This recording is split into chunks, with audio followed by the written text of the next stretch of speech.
daawadayaal mar kale ku soo dhawaada wararka warbixinada iyo wareysyada runta news journal oo aad si joogto ah ugala socotaan Soomaaliya iyo Seattle Washington ee carigaasi Mareykanka.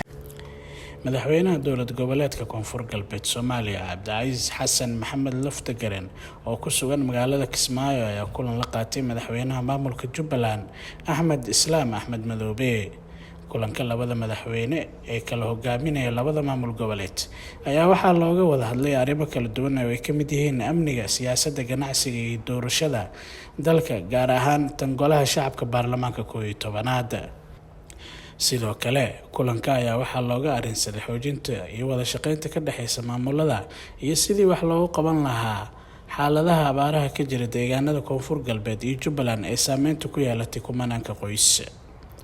madaxweyne Cabdicasiis Laftagareen ayaa madaxweynaha Jubbaland uga mahadceliyay soo dhaweynta ballaaran ee shacabka iyo maamulka iyo mas'uuliyiinta u sameeyeen isaga iyo wafdigiisa oo maalinimadii shalay ahayd soo gaaray magaalada Kismaayo ee xarunta gobolka Jubbada Hoose.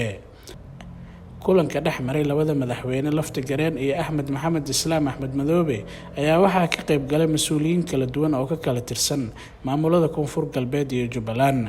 ugu dambeyntii Axmed Madoobe iyo Laftagareen ayaa yeelan doona kulamo kale oo gaargaar ah ay ugu wada hadli doonaan arrimaha doorashada golaha shacabka baarlamaanka 11aad iyagoona isdhaafsanaya dana kala duwan oo isaga xiran labadaasi maamul, gaar ahaan kuraasta xildhibaanada oo taala magaalooyinka Kismaayo iyo Beedhabo sidii ay u qaybsan lahaayeen. Abdiraxmaan Atoore, Nairobi. waad ku mahadsantihiin daawashadiina. fadlan ku dhufa like dhammaan baraheena runta news journal ee YouTube, Facebook iyo Instagram. hana ilaabin inaad saaxiibadaada la wadaagto una share gareyso wararka xaqiiqada ku dhisan.